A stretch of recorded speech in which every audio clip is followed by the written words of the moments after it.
talk about the news surrounding Carson Beck's injury and why I think that this is actually something of a blessing. Nobody wants to get hurt. Don't think that it's a blessing to get hurt. But it is an opportunity for Carson Beck, and it is an opportunity for the University of Georgia. And I would very much like to talk with you about why. What's up, kinfolk? It's RJ Young. I am not on a step mill. If this is your first time watching the #1 college football show and you are a Georgia fan, first, I don't hate your team. I don't know where that comes from. I've been talking about Georgia for 7 years.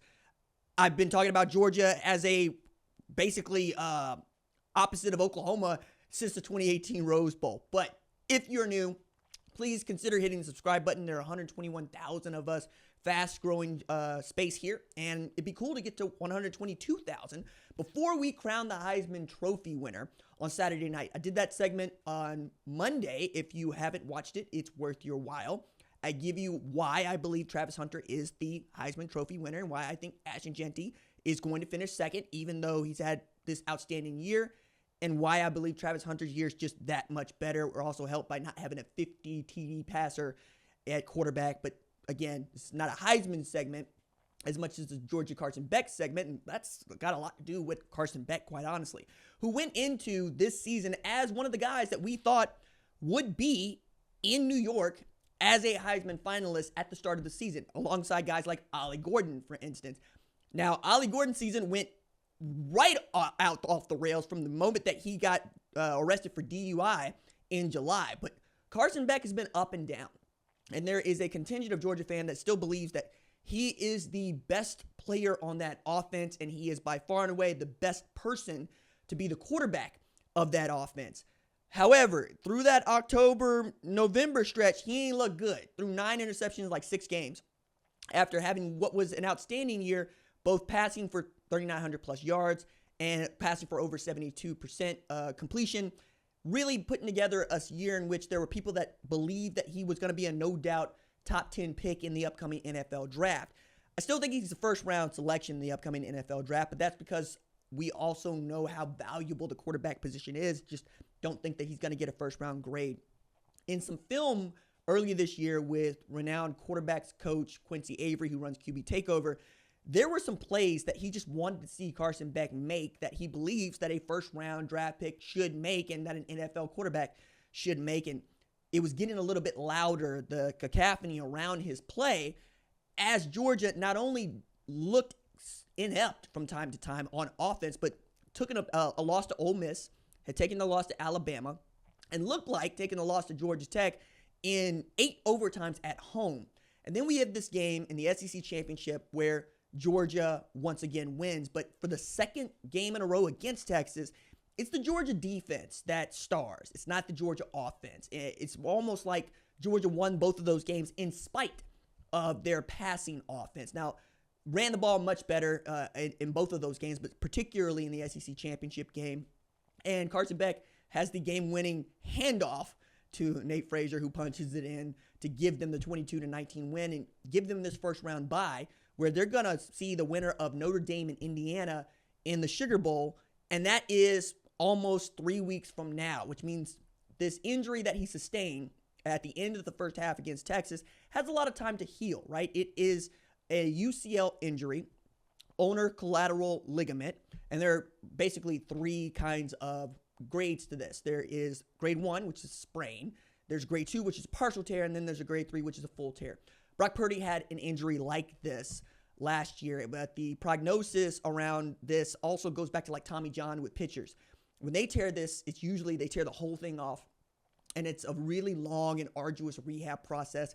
And even then, you might not get back the velocity that you had with your fastball. I'm thinking about guys like Steven Strasburg, and we can go down the line on guys that blow out this particular ligament because of the stress that they put on that elbow. A lot of this comes down to mechanics. A lot of this comes down to how sound you are with your mechanics, both as a pitcher and as a quarterback. The arm angle, the way that you use your hips. For instance, I seem to know a bit about these injuries, and I got a little bit of experience in them because I also majored in exercise and sports science and wanted to be a strength coach when I left school. And one of the things that I needed to learn to do was not necessarily how to make a Ferrari faster, which is what I think, a Lamborghini faster. We're talking about Carson Beck, who drives a Lamborghini. It's, do you know how to repair them, and do you know how to keep them in mint condition, right? When you get to that level, you're not going to make anybody faster. They come in with 4.3 speed. They come in with 4.4 speed. They come in strong as oxes. You are either blowing up an undersized player who's got a lot of promise, or you're just trying to keep something else from breaking, right? The difference between, say, a Jadeveon Clowney, who doesn't really need your help, but he does need to stay healthy, and we need him for the entire year, versus a redshirt freshman who, or a freshman who is redshirting, someone you could absolutely just throw into the weight room and not be worried about what they got to do on Saturdays, so you can put them through their paces 5 days a week, 3 days a week, whatever your periodization program allows for.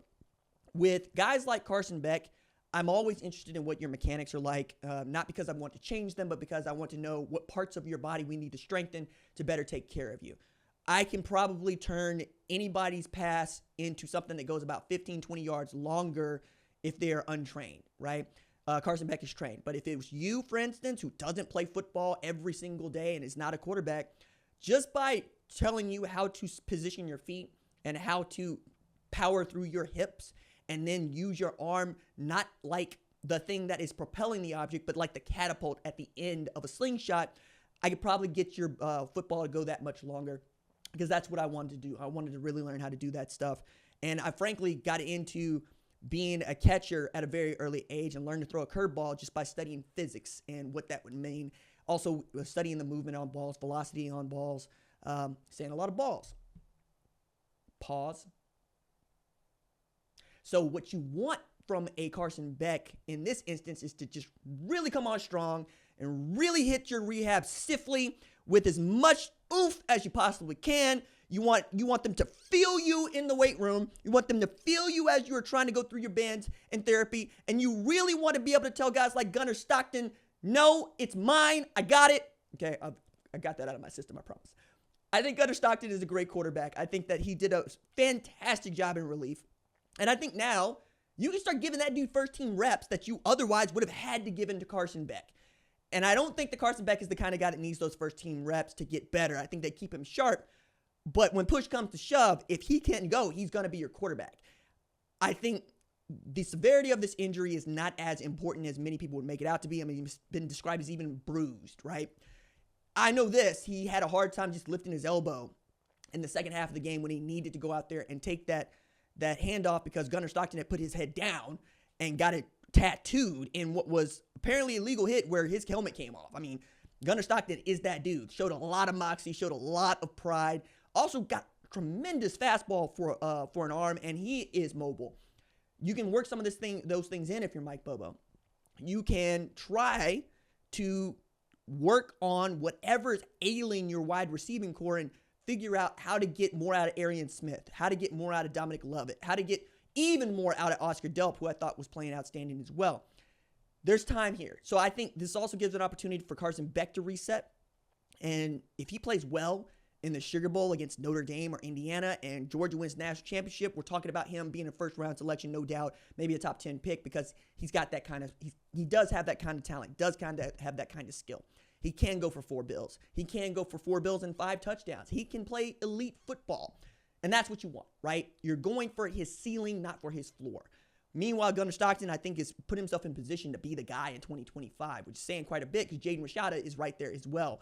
I don't know if we'll see some moving and shaking in the transfer portal once we get something like this, but I do know that one of those guys is not going to be around after 2025. One of those guys is going to transfer once again because that's just the way things go. Even quarterbacks on good football teams this year are going to the transfer portal to see what they can get. Darren Mensah at Tulane, Malik Murphy at Duke. We can keep going down the list on this, but we don't need to. I did want to just get here and say, yeah, it sucks that he is hurt, and I want him to have a speedy recovery.